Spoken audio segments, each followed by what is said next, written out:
Friends, welcome to your own channel civils Taiyari. इससे पहले कि हम कॉम्प्रिहेंसिव न्यूज़ एनालिसिस शुरू करें, आज सबसे पहले डेली आंसर राइटिंग चैलेंज देख लेते हैं। और आज के हमारे ये 3 क्वेश्चंस हैं। देखिए, आज के क्वेश्चंस, आज के जो आर्टिकल्स हैं द हिंदू से, काफ़ी डिटेल्ड थे, काफ़ी अच्छे आर्टिकल्स थे। तो हमारा टाइम थोड़ा सा ज़्यादा हो गया है, इसीलिए आज सिर्फ हम द हिंदू का ही डिस्कशन करेंगे। कोई आज आर्टिकल रह जाएगा, ORF से एक मैंने आर्टिकल देखा था जो रह गया है डिस्कशन से, उसको हम कल वाले डिस्कशन में इंक्लूड कर लेंगे, क्योंकि कल संडे में कम आते हैं आर्टिकल्स द हिंदू में, तो कल हम जो है अच्छे से बाकी एरियाज़ का डिस्कशन करेंगे। तो चलिए पहले क्वेश्चंस देख लेते हैं। सो गाइज, इससे पहले कि हम डिस्कशन शुरू करें, आज के 3 क्वेश्चंस देख लेते हैं।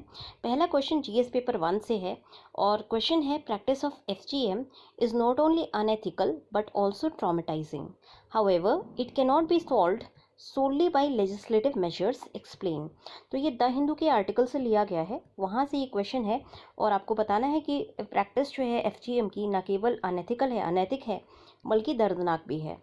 अब हालांकि इसे केवल विधायक उपायों के द्वारा हल नहीं किया जा सकता, और इसको समझा कर लिखिए। तो आज जब हम ये एक सूडान वाला जो आर्टिकल है वो पढ़ेंगे ना, तब इस क्वेश्चन को सॉल्व करने की कोशिश करेंगे और वहाँ से हम कुछ की पॉइंट्स को उठाएंगे, जिसको मैं आपको बताऊंगी, तो उनको आप लिख लीजिएगा।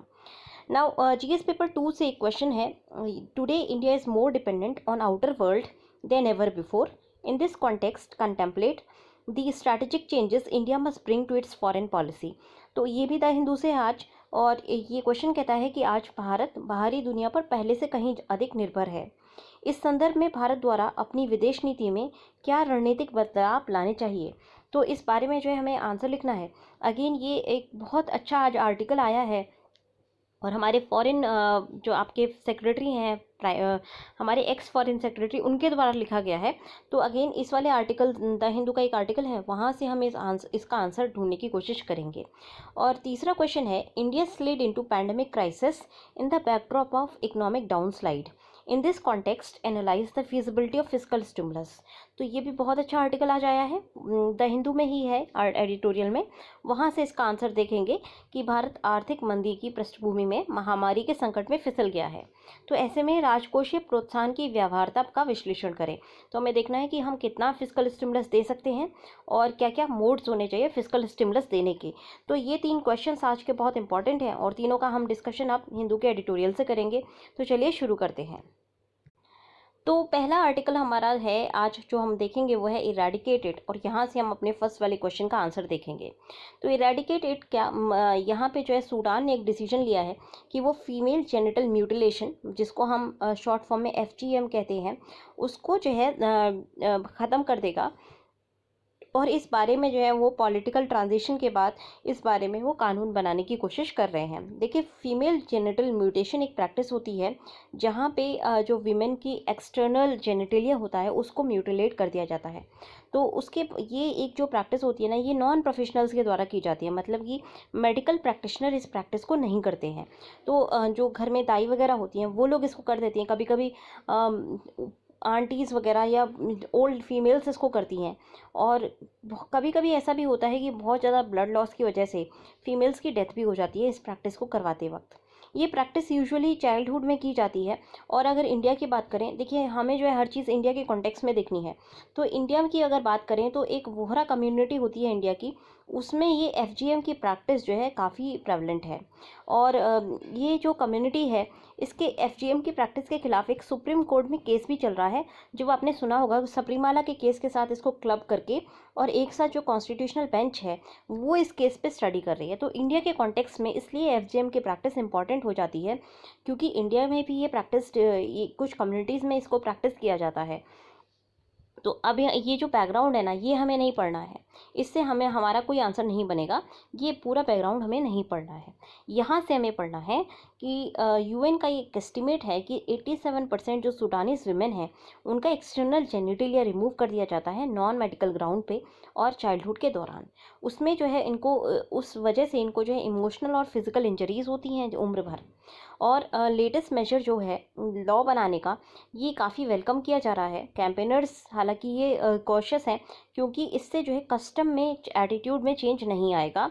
और ये क्या कहते हैं, इसको ऐसे मैट्रिमोनी, शादी के लिए इसको एक जो है आपको बोला जाए कि शादी करने के लिए फीमेल्स के साथ, ये एक प्री रेक्विजिट मानी जाती है, मतलब ज़रूरी चीज़ मानी जाती है। तो इसीलिए वहाँ ये प्रैक्टिस में कस्टमरी चेंज लाना बहुत मुश्किल है। फॉर एग्ज़ाम्पल अगर इंडिया की बात करें तो हमारी जो बोहरा कम्युनिटी है जहाँ पे ये प्रैक्टिस किया जाता है एफजीएम की प्रैक्टिस को, इंडिया के अंदर एफजीएम इलीगल है। एफजीएम एज सच इलीगल है, बट बोहरा कम्युनिटी कहती है कि ये जो एफजीएम की प्रैक्टिस है ये एक एसेंशियल इनकी जो है प्रैक्टिस है। क्योंकि ये एसेंशियल प्रैक्टिस है इसलिए जो है इसको इलीगल नहीं ठहराया जाना चाहिए। तो देखिए अगर इसको इलीगल ठहरा भी देते हैं तब भी प्रॉब्लम क्या होगी कि आपने जो है कस्टमरी चेंजेस नहीं लेकर के आए। जब तक सोशल चेंजेस नहीं लाएंगे तब तक कोई भी लीगल चेंज ऑन पेपर रह जाएगा। एग्जाम्पल है यहाँ पे, अभी हम यहाँ से जो है केस स्टडी के रूप में हम एग्जाम्पल्स दे सकते हैं कि एफजीएम की प्रैक्टिस इसलिए जो है लेजिस्लेटिव हल नहीं निकलेगा, क्योंकि पहला रीज़न ये है कि देखिए 200 मिलियन वीमेन बहुत सारी अफ्रीकन कंट्रीज़ में जैसे कि सूडान में, इजिप्ट में, नाइजीरिया में, जिबूती में, सेनेगल में और कुछ एशिया की कंट्रीज़ में इस ब्रूटल सोशल कस्टम से गुजरती हैं। इसके जो भी जैसे इसको सही कराने के लिए लोग जो है रिकंस्ट्रक्शन सर्जरी कराते हैं, पर रिकंस्ट्रक्शन सर्जरी का क्या बेनिफिट है उसका अभी तक इफ़ेक्टिवनेस नहीं पता चली है। ये जो प्रिवेलिंग सिनेरियो है इससे हमें एक चीज़ समझ में आती है कि हमें स्ट्रॉन्ग कैंपेनिंग करनी होगी और बोल्ड मेजर्स लेने होंगे जिससे कि हम इस सोशल इविल को ख़त्म कर सकें। देखिए जहाँ अब यहाँ से इम्पॉर्टेंट हो जाता है, हम अपने आंसर में डालेंगे यहाँ से जिन जिन कंट्रीज़ में एफजीएम आउटलॉड है, मतलब जिस जिस कंट्री में इलीगल है वहाँ पे भी इसकी इलीगैलिटी को एनफोर्स करना एक बड़ा इशू हो जाता है। एग्जाम्पल है इजिप्ट का।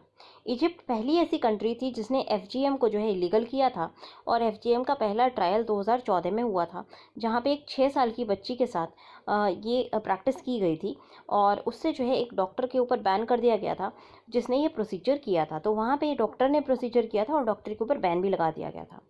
पर जो उस बच्ची के पिताजी थे उनको बाद में एक्विट कर दिया गया था और उसके बाद हालांकि उन लोगों के खिलाफ काफ़ी जो है इंक्रिमिनेटिंग काफ़ी जो है उनको सज़ा देने युक्त फॉरेंसिक एविडेंसेस थे, पर पिता को जो है एक्विट कर दिया गया और डॉक्टर को भी बाद में एक्विट कर दिया गया था। तो ये एक हमारी केस स्टडी का एग्जांपल हुआ कि इसको एनफोर्स करना, केवल लेजिस्लेटिव मेजर लाना इनसफिशिएंट नहीं है, इसको एनफोर्स करना एक बहुत बड़ा इशू हो जाता है। दूसरा एग्जांपल आपका सोमालिया का है। सोमालिया एक ऐसी कंट्री है जहाँ पे सबसे ज़्यादा जो है रेट है एफजीएम का और कोई लीगल बैन नहीं है।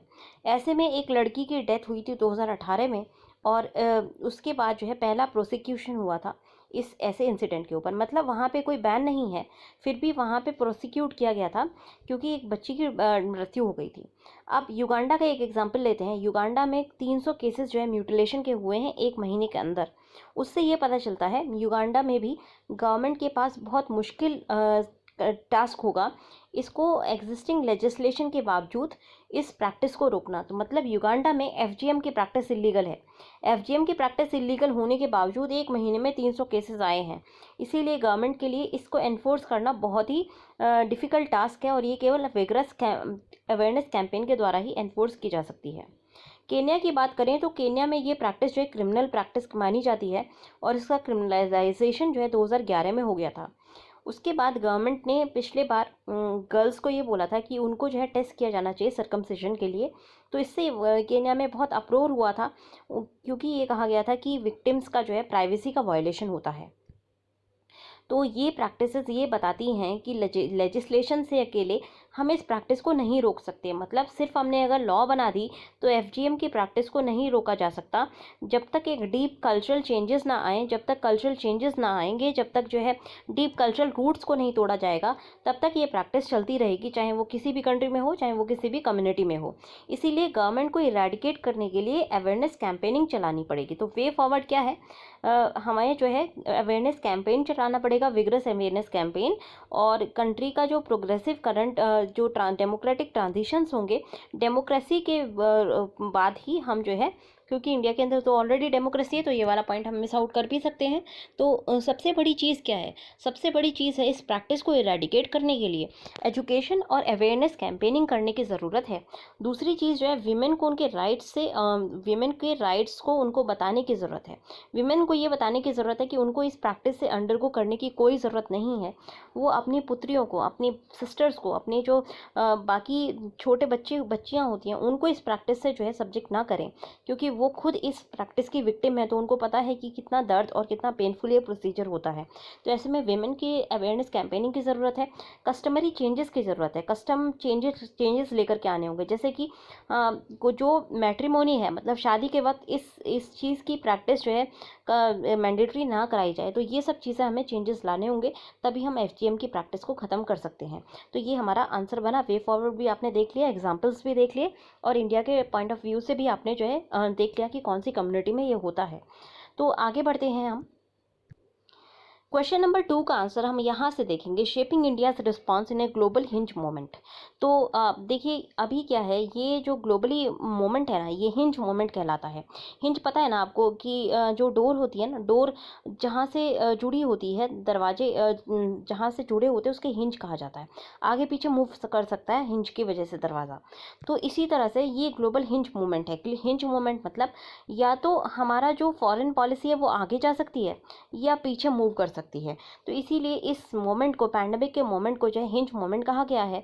और इसीलिए यहाँ पे सबसे ज़्यादा इंप्रूवमेंट जो हमें करना है वो नेशनल सिक्योरिटी का करना है, नेशनल स्ट्रक्चर्स का करना है, और फ्लेक्सिबिलिटी का करना है थिंकिंग में, जिससे कि हम जो ग्लोबल अपॉर्चुनिटी है उसका फ़ायदा उठा सकें। तो देखिए इंडिया एक अपने आप को बहुत अच्छा, ये पैराग्राफ है, ये पैराग्राफ आप इंट्रोडक्शन में यूज़ कर सकते हैं। अगर कोई भी फॉरेन पॉलिसी का क्वेश्चन आता है और कोविड से रिलेटेड आता है, तो इस पैराग्राफ को आप यूज़ कर सकते हैं। इंडिया फाइंड्स इटसेल्फ इन ए इंक्रीजिंगली डेंजरस वर्ल्ड। अभी क्या है, हमारे लिए काफ़ी जो है मुश्किल वर्ल्ड दिखाई दे रहा है। वर्ल्ड का जो सिनेरियो है, फॉरेन पॉलिसी सिनेरियो काफ़ी मुश्किल वाला है। क्यों? क्योंकि वर्ल्ड जो है फ्रेगमेंट हो रहा है, मतलब कंट्रीज़ अपनी जो बॉर्डर्स हैं उनको बंद कर रही हैं। जो हमारा एक इंटीग्रेशन हुआ था काफ़ी साल पहले, वो धीरे धीरे डिसइंटीग्रेशन होता हुआ दोबारा नज़र आ रहा है, और इकोनॉमिक जो है स्लो डाउन भी नज़र आ रहा है। तो दो प्रॉब्लम्स हैं, वर्ल्ड में इकोनॉमिक स्लो डाउन और साथ साथ जो है वर्ल्ड का फ्रेगमेंटेशन। तो दोनों चीज़ें एक साथ होती हुई नज़र आ रही हैं, इसलिए दुनिया जो है थोड़ी सी मुश्किल हो रही है। ऐसे में नई जियोपॉलिटिकल सिचुएशंस इमर्ज हो रही हैं, और ज़्यादातर जो जियोपॉलिटिकल सिचुएशंस हैं वो चाइना की इमरजेंस की वजह से इमर्ज हो रही हैं। क्योंकि चाइना जो है बाकी कंट्रीज़ की तरह नहीं है। चाइना का जो इमरजेंस है वो हमेशा बाकी जो आसपास की कंट्रीज़ हैं उनके लिए ख़तरनाक होता है। जैसे कि चाइना का हमने देखा साउथ चाइना सी में, वो कंटिन्यूसली अभी भी पैंडेमिक के टाइम पे भी दादागिरी दिखाता हुआ नज़र आ रहा है। उसके अलावा रीजनल पावर्स भी एशिया में ग्रो हो रही हैं, जैसे कि इंडोनेशिया एक रीजनल पावर है, साउथ कोरिया रीजनल पावर है, ईरान अपने आप में भी रीजनल पावर है, और वियतनाम का भी तेज़ी से ग्रोथ हो रहा है। और उसके अलावा एशिया पैसिफिक काफ़ी क्राउडेड नज़र आ रहा है, क्योंकि बहुत सारी रीजनल पावर एशिया और पैसिफिक के बीच में है। और ये एशिया पैसिफिक एक नया पॉलिटिकल सेंटर और ग्रेविटी होता हुआ नज़र आएगा वर्ल्ड में। तो पहले अगर हम वर्ल्ड वॉर 1 के आसपास की बात करें, तब जो पॉलिटिकल सेंटर था वो यूरोप था। वर्ल्ड वॉर 2 के बाद जो पॉलिटिकल सेंटर हो गया वो अमेरिका हो गया। अब जो पॉलिटिकल सेंटर होगा वो एशिया होगा, और एशिया में स्पेसिफिकली एशिया पैसिफिक होगा। एशिया पैसिफिक में पहले देखिए यूरोप में एक दो जो है सुपर पावर्स थी। अमेरिका में अमेरिका खुद की सुपर पावर थी, और उसका जो एक ही कोल्ड वॉर के इरा में सिर्फ एक ही उसका कॉम्पिटिटर था, वो था रशिया। तो ऐसे में जो है बाइपोलर वर्ल्ड हो गया था। अब एशिया पैसिफिक की बात करें तो यहाँ पे मल्टीपल जो है पावर्स हैं, और मल्टीपल पावर्स एक दूसरे को बैलेंस करने की कोशिश कर रही हैं। तो ऐसे में ये जो वर्ल्ड की सिचुएशन है काफ़ी एक डेंजरस सी सिचुएशन होती हुई नज़र आ रही है। बैलेंस ऑफ पावर काफ़ी तेज़ी से शिफ्ट कर रहा है, आर्म्स रेस एक होता हुआ नज़र आ रहा है, और इसी वजह से अनसर्टेनिटी भी है। उसके अलावा डिसएंगेजमेंट है बहुत सारी कंट्रीज़ का आपस में, और स्पेसिफिकली अगर यूएस का रोल देखें तो यूएस का जो रोल है वो पीछे होता हुआ नज़र आ रहा है। यूएस अपने आप को पीछे स्ट्रैटेजिकली खींचता हुआ नज़र आ रहा है, और अमेरिका फर्स्ट की जो पॉलिसी है वो अमेरिका को कहीं ना कहीं आइसोलेट कर देती है वर्ल्ड अफेयर्स में से। यूएस और चाइना का जो स्ट्रैटेजिक कंटेंशन है वो काफ़ी तेज़ी से ग्रो कर रहा है, आपस में दोनों भिड़ते रहते हैं। और इकोनॉमिक को डिपेंडेंसी होने के बावजूद उनके जो स्ट्रैटेजिक चैलेंजेस, स्ट्रैटेजिक जो उनकी पॉलिसीज़ हैं वो एक दूसरे से काफ़ी भिन्न हैं। ऐसे में चाइना जो है वर्ल्ड में प्राइमेसी सीख करने की कोशिश कोशिश करता है, और वर्ल्ड में अगर चाइना प्राइमेसी सीख करेगा तो उसको जो है यूएस को रिप्लेस करना पड़ेगा। तो ऐसे में जो इक्वेशंस होती हैं चाइना और यूएसए के बीच में, वो सीधे सीधे प्रतिद्वंदी वाली इक्वेशन बन जाती है। तो इसीलिए ये एक डिस्टेबलाइजिंग पावर है यूएसए इस वक्त। और ये जो इंटरनेशनल सिस्टम का एक हिंज मोमेंट है, इंटरनेशनल सिस्टम यहाँ से आगे भी बढ़ सकता है या पीछे वाले सिस्टम पे मूव कर सकता है। अब स्ट्रैटेजिक ऑटोनॉमी, ऐसे में इंडिया का क्या रोल है, इंडिया का क्या रिस्पॉन्स होना चाहिए नई सिचुएशन में। तो ज़्यादातर हमने देखा है कि जब हम डर जाते हैं तो हम नई अलायंसेस को फॉर्म करते हैं। अभी कुछ इंडियंस इतने ज़्यादा डरे हुए हैं क्योंकि उनको लगता है कि अगर अनस्टॉपेबल चाइना को स्टॉप करना है तो इंडिया को जो है यूएसए के साथ अलायंस में आ जाना चाहिए। और बट इंडिया की अगर हम बात करें तो इंडिया बहुत ज़्यादा रिसिलियंट है। रिसिलियंट मतलब इंडिया के अंदर इतनी पावर है, इतनी क्षमता है कि वो किसी भी प्रॉब्लम से बाउंस बैक कर सकती है। और ये जो कॉमन थ्रेड है सभी फॉरेन सिक्योरिटी पॉलिसीज़ का, अगर इंडिया का एक हम देखें कि हमारी क्या फ़िलॉसफी है फॉरेन पॉलिसी की, तो हमारी फ़िलॉसफी हमेशा स्ट्रैटेजिक ऑटोनॉमी की रही है। हमने कभी भी, जब इंडिया कोल्ड वॉर की बात करें या फिर तुरंत जब हम इंडिपेंडेंट हुए थे तब की बात करें, हमने हमेशा नैम की पॉलिसी को जो है सर्वोपरि रखा है, नॉन अलायंस मूवमेंट, जहाँ पे हम किसी भी कंट्री के साथ अलायंस नहीं करना चाहते क्योंकि हम जो है स्ट्रैटेजिक ऑटोनॉमी को मेंटेन करना चाहते हैं। हम चाहते हैं कि हमारे हित, हमारे भारत के हित सर्वोपरि रहें, चाहे उसमें हमें जो है किसी भी कंट्री का साथ, मतलब हम किसी भी कंट्री के साथ अलायंस में आएँ या ना आएँ, हमारे हितों को सर्वोपरि रखना हमने ज़रूरी समझा है। चाहे वो कोई भी गवर्नमेंट हो, चाहे वो कांग्रेस हो, चाहे वो बीजेपी हो, चाहे कोई और गवर्नमेंट हो, जनता दल की गवर्नमेंट हो, सभी ने जो है आपकी जो है स्ट्रैटेजिक ऑटोनॉमी को आगे रखा है। तो स्ट्रैटेजिक ऑटोनॉमी काफ़ी इंपॉर्टेंट है क्योंकि इससे क्या होता है कि इंडिया जो है फ्री रहता है अपने नेशनल इंटरेस्ट को परस्यू करने के लिए। और अब जो डिसऑर्गेनाइज वर्ल्ड है, अनसर्टेन वर्ल्ड है, ऐसे में ऑटोनॉमी की जो ज़रूरत है वो ज़्यादा बढ़ गई है। तो ऑटोनॉमी रखना और ज़्यादा ज़रूरी है क्योंकि दुनिया जो है काफ़ी जो है डिसफ्रेगमेंटेड है, काफ़ी ज़्यादा लड़ाई होने के आसार हैं आगे। तो ऐसे में हमारी ऑटोनॉमी मेंटेन रहना हमारे लिए काफ़ी ज़रूरी है। अब डोकलाम का जो क्राइसिस हुआ था 2017 में, उस वक्त ये काफ़ी इम्पॉर्टेंट एक चैलेंज था जहाँ पे हमें दिखाई दे गया था कि इंडिया अपने स्ट्रैटेजिक चैलेंज को खुद ही डील कर सकती है, बाकी किसी से कुछ भी एक्सपेक्ट करना अनरीजनेबल है क्योंकि बाकी किसी भी कंट्री ने इंडिया का सपोर्ट नहीं किया था।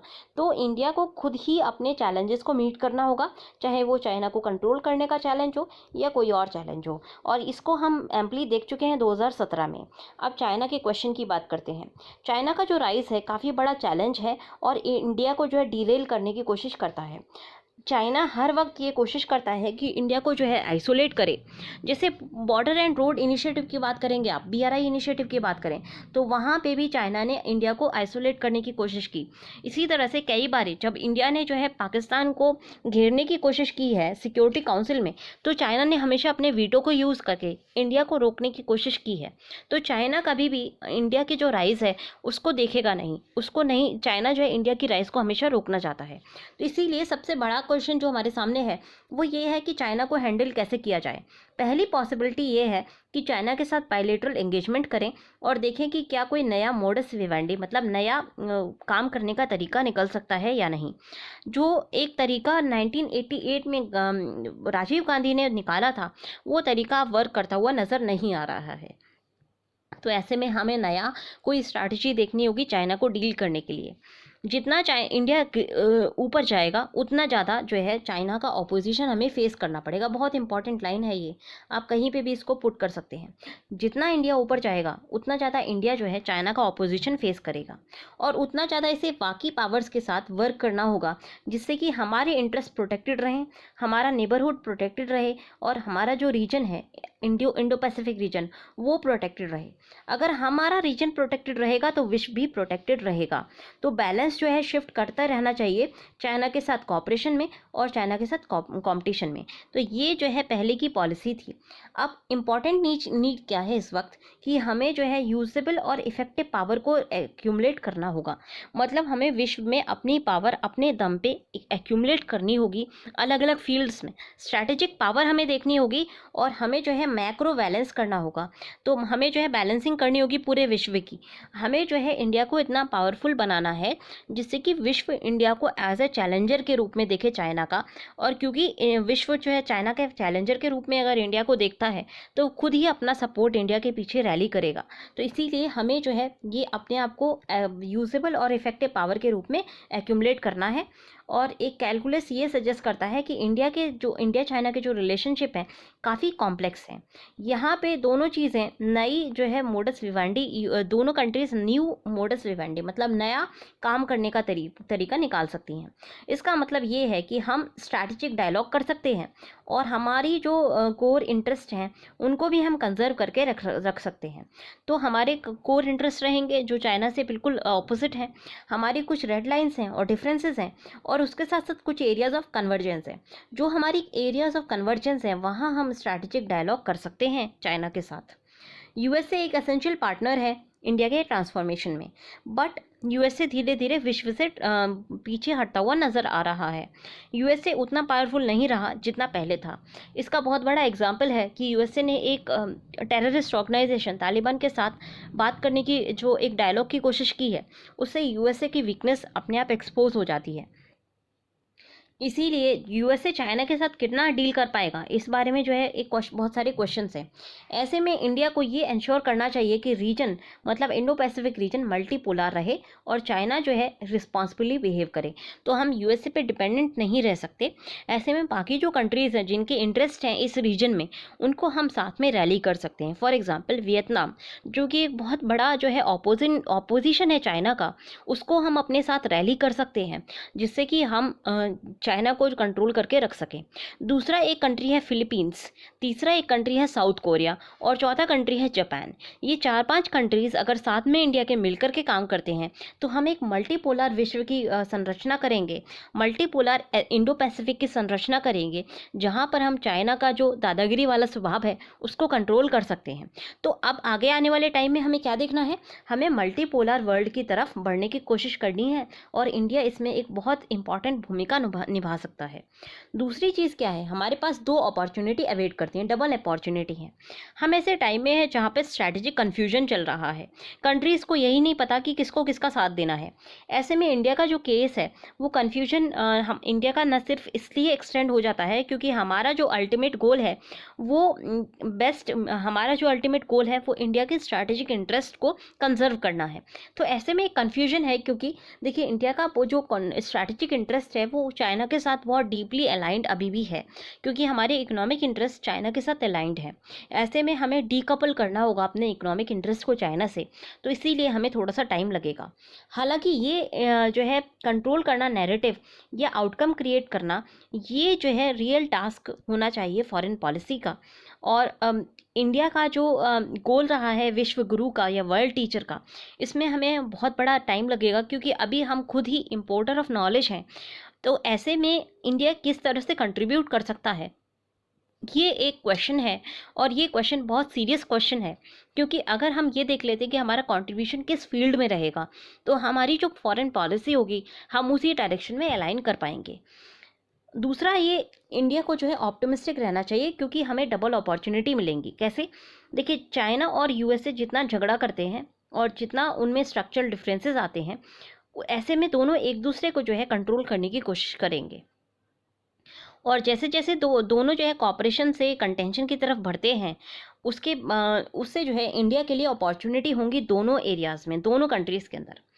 चाइना और यूएसए एक दूसरे को कंटेन करने के लिए, एक दूसरे को डील करने के लिए, एक दूसरे को नीचा दिखाने की कोशिश करेंगे। उनकी जो एनर्जीज होंगी वो एक दूसरे पे खर्च हो रही होंगी। ऐसे में इंडिया दोनों के साथ कॉपरेट करके दोनों से बेनिफिट उठा सकता है। इंडिया ने पहले भी ऐसा किया है। इंडिया ने जो है स्ट्रैटेजिक अपनी जो पार्टनरशिप है वो चालू रखी है यूएसए के साथ भी और चाइना के साथ भी। फॉर एग्जांपल, जो वुहान मीटिंग हुई थी चाइना के प्रेसिडेंट जी जिनपिंग की और मिस्टर मोदी की अर्ली 2018 में, उसने ये दिखाया था कि इंडिया और चाइना एक दूसरे के रिटॉरिक्स को पीछे रख के भी स्ट्रैटेजिक बातचीत कर सकते हैं और कुछ इश्यूज़ को सेटल कर सकते हैं। इंडिया आज के टाइम में आउटसाइड वर्ल्ड पे बहुत डिपेंडेंट है। हम जो है टेक्नोलॉजी के लिए, एसेंशियल गुड्स के लिए, फर्टिलाइजर्स के लिए, कमोडिटीज़ के लिए, मार्केट के लिए और कैपिटल के लिए चाइना, यूएसए और बाकी कंट्रीज़ के ऊपर अभी भी डिपेंडेंट है।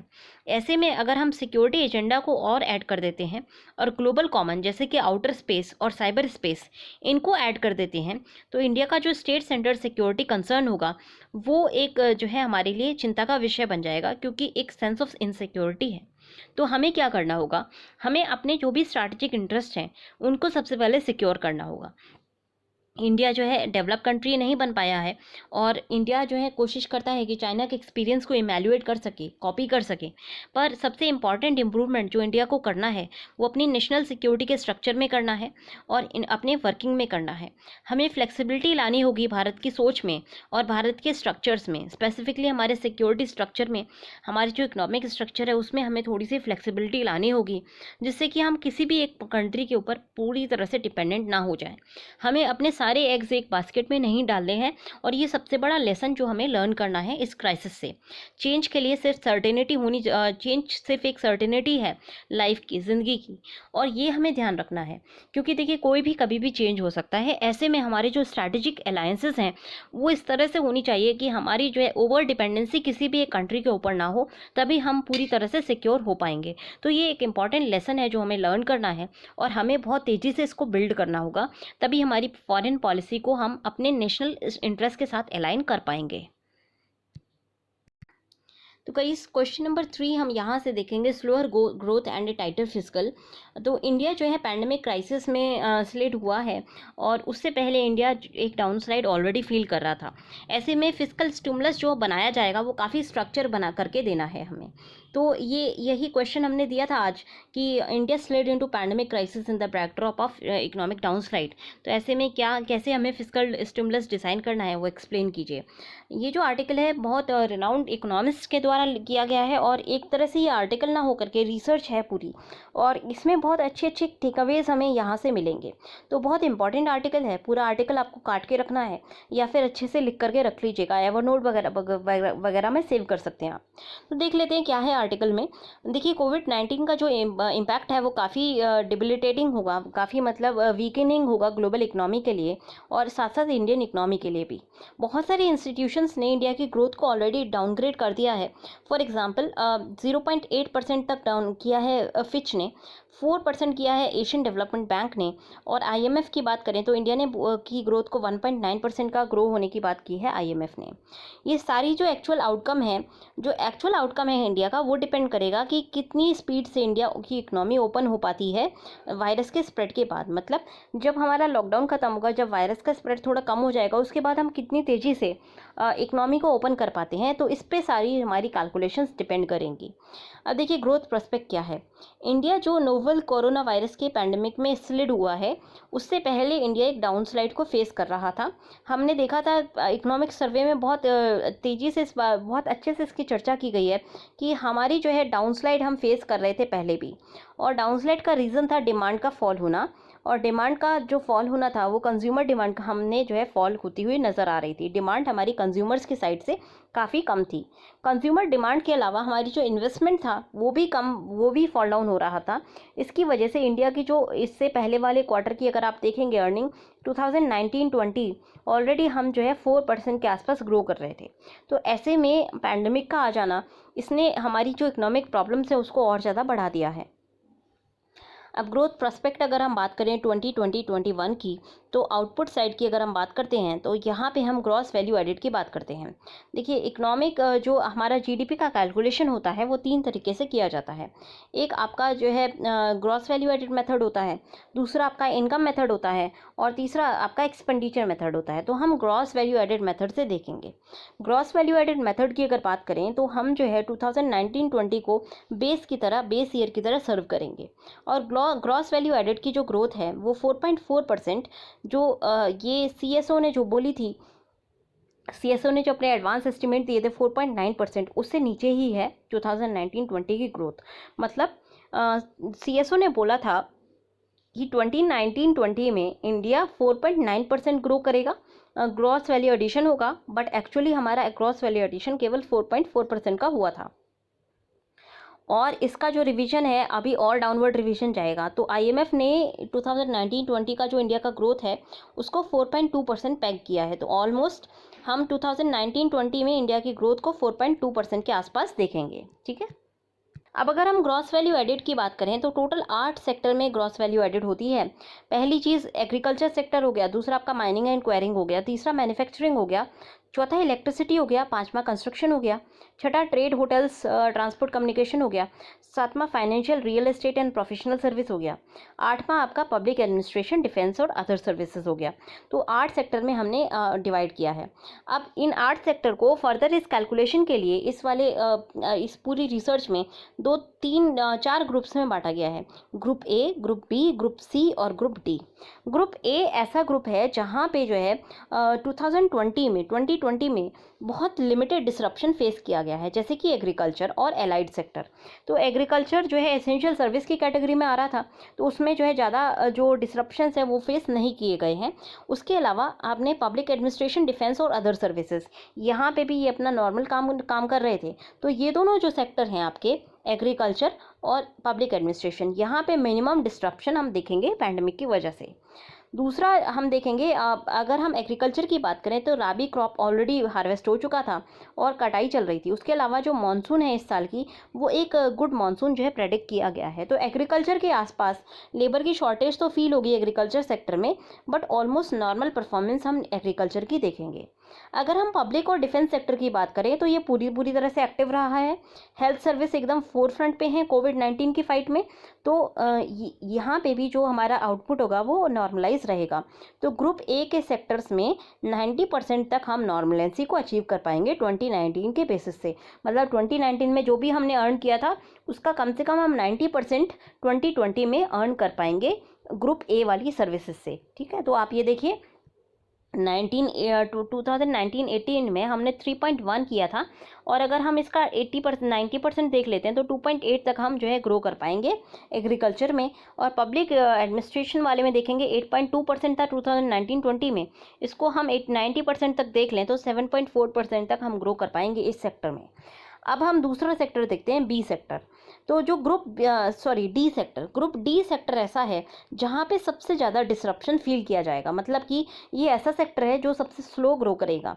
इसमें आपके होटल्स, रेस्टोरेंट्स, ट्रैवल और टूरिज्म, ये सब चीज़ें आएंगी, और ये सेक्टर केवल 30% तक ही ग्रो कर पाएगा। जो भी 2019-20 का ग्रोथ था उससे केवल ये 30% तक ग्रो कर पाएगा। तो ये वाले सेक्टर को सबसे ज़्यादा लॉसेस फेस करने पड़ेंगे। अब ग्रुप बी ऐसा सेक्टर है जहाँ पे 4 सेक्टर्स आपने देखे हैं और ये 50% तक ग्रोथ परफॉर्मेंस शो करेंगे। तो ग्रुप बी देख लेते हैं कौन कौन सा है। आपका माइनिंग एंड क्वेरिंग है, कंस्ट्रक्शन है, इलेक्ट्रिसिटी है और फाइनेंशियल और रियल एस्टेट है। तो मतलब ये जो भी हमने ग्रो किया था 2019 में उसका 50% हम ये इस वाले सेक्टर में ग्रो करेंगे। देखिए सीधा सीधा आधा कर दिया गया है।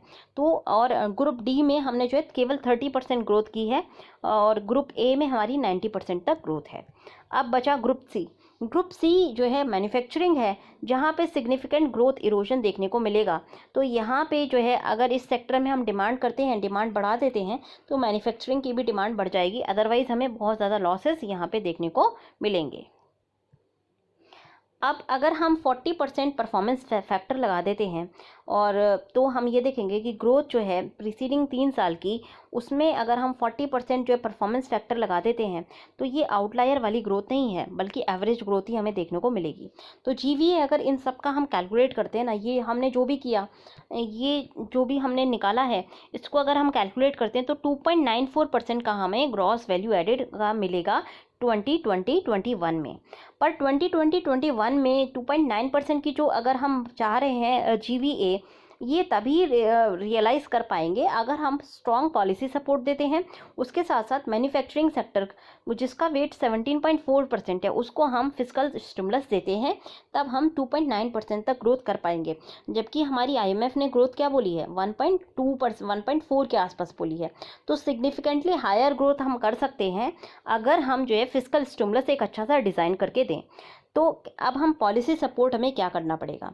देखिए ऑलरेडी जो है मॉनेटरी पॉलिसी इनिशिएटिव्स लिए जा चुके हैं, जैसे कि आरबीआई ने जो है रेपो रेट को कट किया है, रिवर्स रेपो रेट को भी कट किया है और कैश रिजर्व रेशियो को भी कट किया है। रेपो रेट आपका 4.4% हो गया है, रिवर्स रेपो रेट तो आपका 3.75% है इस वक्त, और आपका सीआरआर का जो रेशियो है वो 3% है।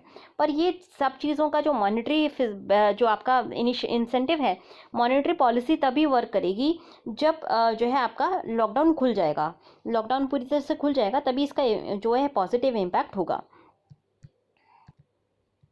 अब देखिए ये इंडस्ट्रियल सेक्टर ये चाह रहा है कि एक लार्ज फिस्कल स्टिमुलस दिया जाए, पर सेंट्रल और स्टेट गवर्नमेंट की बात करें तो ऑलरेडी जो उनके पास कैश की बहुत कमी है, ऑलरेडी गवर्नमेंट्स ने एक्सपेंडिचर को कट करना शुरू कर दिया है। उन्होंने अपने जो डीए का एनहेंसमेंट है उसको फ्रीज कर दिया है। इससे 37,000 करोड़ की जो है सेविंग होगी सेंटर को और 82,000 करोड़ की जो है सेविंग होगी स्टेट्स को। टोटल अगर आप सेविंग देखें तो 0.6% की सेविंग हो जाएगी डीए के फ्रीज करने से। इसी तरह से सैलरी जो reduction, non salary defence expenditure का भी रिडक्शन करने की बात की जा रही है। पेट्रोलियम प्राइसेस का जो लोअरिंग है और फर्टिलाइज़र और पेट्रोलियम सब्सिडी का जो रिडक्शन है, उससे भी जो है एक्सपेंडिचर कट होगा और इससे फिस्कल डेफिसिट कुछ कंट्रोल में रहेगा। अब फिस्कल स्टिमुलस की बात कर लेते हैं। 3 तरह का फिस्कल स्टिमुलस दिया जा सकता है। पहला फिस्कल स्टिमुलस हो सकता है रिलीफ एक्सपेंडिचर, जो भी पुअर और मार्जिनलाइज्ड हैं उनके लिए। दूसरा होगा डिमांड सपोर्ट करने के लिए, जैसे कि जो भी पर्सनल डिस्पोजेबल इनकम है या गवर्नमेंट के परचेजेस हैं उसकी डिमांड को इंक्रीज कर दिया जाए। और तीसरे तरह का हो सकता है आपका बेल आउट दिए जा सकते हैं इंडस्ट्री को और फाइनेंशियल इंस्टीट्यूशन को।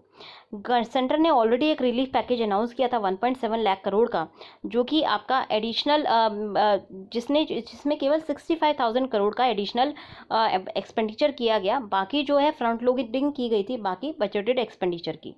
सेंटर का जो बजटेड फिस्कल डेफिसिट है 3.5% ऑफ जीडीपी का, वो सब्सटेंशियली एनहेंस हो जाएगा क्योंकि बजटेड जो रेवेन्यूज़ हैं वो कम हो जाएंगे, तो हमारा जो डेफिसिट है वैसे भी बढ़ जाना है। उसके अलावा सेंटर का फिस्कल डेफिसिट 6% ऑफ जीडीपी तक हो सकता है। एक्सपेंडिचर क्योंकि कंस्ट्रक्शन ऑफ हॉस्पिटल पे आएगा, रोड्स पे आएगा, बाकी इंफ्रास्ट्रक्चर पे आएगा, हेल्थ रिलेटेड इक्विपमेंट के परचेजिंग पे एक्सपेंडिचर आ रहा है, मेडिसिन, ये सब प्रायोरिटी एरियाज़ हैं, यहाँ पे एक्सपेंडिचर होगा, तो इनके एक्सपेंडिचर करने का मल्टीप्लायर इफेक्ट भी पड़ेगा। फिस्कल डेफिसिट वैसे भी बढ़ना है और इसका हमें मल्टीप्लायर इफेक्ट भी देखने को मिलेगा, क्योंकि आपको पता है अगर इन्वेस्टमेंट किसी भी एक एरिया में किया जाता है तो उसके स्पिल ओवर इफेक्ट्स होते हैं। तो सिमिलर इनिशिएटिव जो है अगर स्टेट गवर्नमेंट भी करती हैं, जिनका fiscal deficit almost 4% of GDP तक आता है, और इससे क्या होगा, ये इनके जो शॉर्टफॉल ऑफ रेवेन्यू में ये आपका डेफिसिट जो है शॉर्टफॉल ऑफ रेवेन्यू को मोनेटाइजेशन के अगर हम फुलफिल करते हैं, तो जो कंबाइंड इफेक्ट पड़ेगा स्टेट प्लस सेंटर का, उससे काफ़ी जो है हमें इकोनॉमिक सेक्टर को बूस्ट मिलेगा। फिस्कल डेफिसिट की फिनेंसिंग कहाँ से की जाएगी? पहली चीज़ है डिमांड साइड। अगर हम देखें तो सेंटर का जो फिस्कल डेफिसिट है ऑलमोस्ट 6% का आ रहा है और स्टेट गवर्नमेंट का ऑलमोस्ट 4% का आ रहा है। उसके साथ साथ सेंटर और स्टेट पब्लिक सेक्टर अंडरटेकिंग का 3.5% टुगेदर जो है ये बोरोइंग करती है। तो टोटल अब अगर आप देखेंगे तो 3 + 4 + 6 10 + 3 13.5% का डेफिसिट हमें देखने को मिलेगा। 6% सेंटर का, 4% स्टेट्स का और 3.5% जो आपके पब्लिक सेक्टर यूनिट्स की जो आपकी बोरिंग हो गई, वो 13.5% ऑफ जीडीपी का हमारा डेफिसिट सा आएगा। तो और रिसोर्सेज कितने हैं? रिसोर्सेज हैं 9.5% ऑफ जीडीपी। ये हमारी एक्सेस सेविंग है प्राइवेट सेक्टर की। 7% जो है पब्लिक सेक्टर की सेविंग है। 1.5% आपका नेट कैपिटल इनफ्लो है और 1% आपका जीडीपी P3 है आपका। तो इससे टोटल हम देखते हैं 4% का जो गैप है जीडीपी में, उससे इंक्रीज कॉस्ट हो जाएगी बोरोइंग की सेंटर और स्टेट दोनों के लिए। इस गैप को ब्रिज करने के लिए या तो हम कैपिटल इनफ्लोज करा सकते हैं, बोरोइंग कर सकते हैं अब्रॉड से, या फिर हम नई करेंसी को प्रिंट कर सकते हैं। अगर नई करेंसी प्रिंट करते हैं डेप्ट को फुलफिल करने के लिए, तो ये हमारा एक वन टाइम मेजर होना चाहिए और इसको जनरल प्रैक्टिस नहीं बनानी है, क्योंकि अगर इसको हम जनरल प्रैक्टिस बना लेते हैं तो ये एक वही हो जाएगा, एफआरबीएम एक्ट पूरी हमारी जो है ये विंड्स को चली जाएगी। उसके साथ साथ फिस्कल इररिस्पॉन्सिबिलिटी हो जाएगी और फिर गवर्नमेंट्स जो है बेल आउट देने की वजह से सरकारी एक कहीं ना कहीं अपना वोट बैंक बनाने के चक्कर में फिस्कल इररिस्पॉन्सिबिलिटी दिखाएंगी। तो इसीलिए ये अगर हम चाहें तो हम प्रिंट कर सकते हैं मनी को, और ऑलमोस्ट जो है देखिए गैप तो बहुत ज़्यादा है, जो हमारे पास अवेलेबल रिसोर्सेज हैं और जितना डेफिसिट है उन दोनों के बीच में बहुत गैप है। अब इस गैप को फुलफिल कर 4% के आसपास का गैप आ रहा है। 7.5% टोटल हमारे पास अवेलेबल फंड्स हैं और 4% हमें और चाहिए। तो ये 4% का जो गैप आ रहा है इसको हम फुलफिल कर सकते हैं मोनेटाइजेशन के बाद। सॉरी, हमारे पास 9.5% के फंड्स हैं, नॉट 7.5, 9.5% के फंड्स हैं, और वो हमने ब्रेकअप बता दिया था उसमें 7% पब्लिक सेक्टर का, 1.5% आपका नेट कैपिटल इनफ्लो, 1% जीडीपी का। तो हमारे पास टोटल 9.5% के फंड्स बाकी हैं, हमारे पास अवेलेबिलिटी है, और 13.5% का हमारे पास डेफिसिट है। तो 4% अब हम कहाँ से फुलफिल करें, और 4% हम बोरोइंग पूरी नहीं कर सकते। तो ऐसे में हमें जो है मोनेटाइजेशन ही करना पड़ेगा, बट मोनेटाइजेशन जो है वन टाइम मेजर होना चाहिए और ये जनरल प्रैक्टिस नहीं बननी चाहिए। तो लास्ट एडिटोरियल जो आज हमें देखना है वो कंटेम्प्ट ऑफ लेबर है। सेंटर जो है एग्जाम्पशंस नहीं अलाउ करना चाहिए वर्कर्स का जो वेलफेयर मेजर्स हैं उनके खिलाफ। तो एक देखिए यूपी ने और एमपी ने कुछ लॉस अपने यहाँ कुछ इंडस्ट्रियल रिफॉर्म्स की कवायद शुरू की है, और ये लोग कोशिश कर रहे हैं कि इकोनॉमिक एक्टिविटी को बूस्ट करने के लिए जो इंडस्ट्रीज़ हैं उनको कुछ बेल आउट पैकेजेस दिए जाएं और कुछ इनको जो इंसेंटिव्स दिए जाएं, जिससे कि इंडस्ट्रियल डेवलपमेंट बहुत तेज़ी से इन स्टेट्स में हो। बट प्रॉब्लम क्या आ रही है कि यहाँ पे जो इंडस्ट्री को बेल आउट करने की वजह से कुछ जो है एंटी लेबर पॉलिसीज़ बनाई गई हैं। फॉर एग्जांपल मध्य प्रदेश ने वर्किंग आवर्स का जो एक्सटेंशन अब 12 घंटे तक कर दिया है। फैक्ट्री एक्ट के तहत वर्कर्स को 8 घंटे काम करना होता है एक दिन में, अब यहाँ पे इसको बढ़ा करके 12 घंटे कर देना, मतलब इसके लिए जो वर्कर्स का जो 12 घंटे का आप काम करा रहे हैं इसमें से 1.5 आवर्स का ब्रेक भी होता है, तो टोटल 13.5 आवर्स की वर्किंग हो जाएगी वर्कर्स की। तो ऐसे में जो वर्कर्स के ऊपर एक प्रेशर होगा वो बहुत ज़्यादा पड़ जाएगा। और इसी तरह से वीकली जो ड्यूटी है 72 घंटे तक की कराने की बात की है एमपी ने। इसी तरह से अगर हम बात करें एमपी की, और एमपी की अगर बात करें तो एमपी ने किस बेसिस पे ये किया है। एमपी ने सेक्शन 5 जो है यूज़ किया है फैक्ट्री एक्ट का, जो कि एग्जम्पशन करता है प्रोविजंस के लिए, मतलब 3 महीने तक कोई भी स्टेट जो भी प्रोविजंस हैं फैक्ट्री एक्ट के उनके बियॉन्ड जा कर के अपने रूल्स बना सकता है वर्किंग आवर्स को लेकर के। और ये एग्जाम्पशन जो है अप्रूव बाद में जो है अगर आगे बढ़ाना है 3 महीने से आगे बढ़ाना है तो सेंट्रल का अप्रूवल दिया जा सकता है। बट सेंटर का अप्रूवल देने के लिए सिर्फ एक पब्लिक इमरजेंसी की सिचुएशन हो तभी दिया जा सकता है, और पब्लिक इमरजेंसी की जो सिचुएशन होती है वो एक्सटर्नल वॉर या एक्सटर्नल एग्रेशन में ही होती है।